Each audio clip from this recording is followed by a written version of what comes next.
Yo les geeks, j'espère que vous allez bien. Ici tu trouveras des tutos pour aider au maximum les créateurs de contenu, donc si t'en fais partie, je t'invite à liker, à t'abonner et à activer les notifications pour rater aucune de mes prochaines vidéos. En tout cas, je te remercie d'avance. Aujourd'hui, on va parler d'un sujet qui va vraiment vous intéresser, qui va vous faire gagner du temps. Donc gagner du temps pour vos viewers, pour votre communauté. Vous allez pouvoir afficher votre nombre d'abonnés, vos anciens hosts, etc., votre nombre de followers sans rien faire. Ça va être super cool. Je vais vous montrer un petit exemple sur mon stream.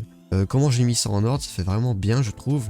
Ma petite caméra elle est cachée. Bon, si jamais t'es curieux, t'aimerais bien voir ma petite tête, n'hésite pas à venir sur mon stream. Je te rappelle juste que je stream le mercredi, vendredi, dimanche de 18h à 20h. Maintenant vous allez dans la description, vous allez cliquer sur le lien de Stream Elements, vous allez vous connecter et vous allez dans mes overlays, comme les anciens tutos.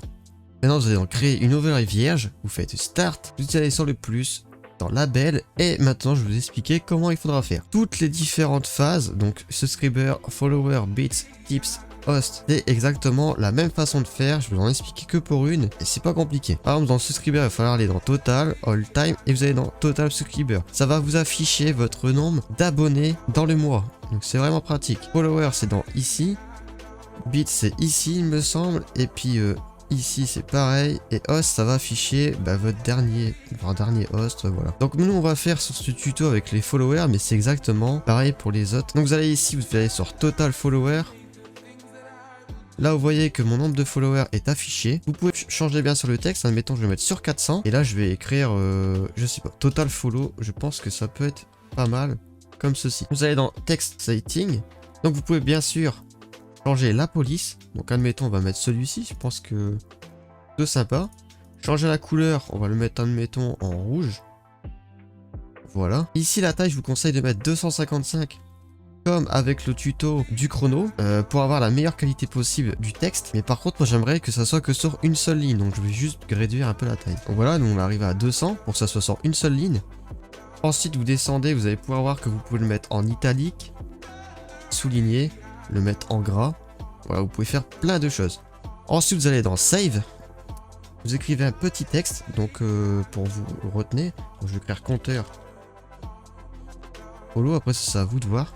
Voilà, compteur follow, vous allez sur copy overlay URL. Donc voilà, maintenant on se retrouve sur OBS Studio ou Streamlabs, c'est exactement la même chose. Vous allez sur le petit plus, vous faites navigateur ou source, c'est pareil. Vous mettez un nom, admettons je vais écrire follow. Ici vous allez coller, donc CTRL V. Vous mettez 1920, 1080, ok.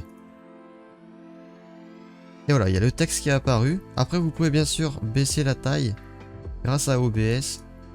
Et voilà, vous allez pouvoir avoir un rendu un peu comme sur mon stream, ça va vraiment être sympathique. Donc voilà, en tout cas j'espère que ce tuto vous aura plu, vous aura aidé. Si vous souhaitez des autres tutos, des autres explications, n'hésitez pas à les mettre dans les commentaires ou sur le Discord, ça me fera vraiment extrêmement plaisir. Sur ce, c'est déjà la fin de cette vidéo et on se retrouve samedi prochain pour une prochaine vidéo. Allez, ciao!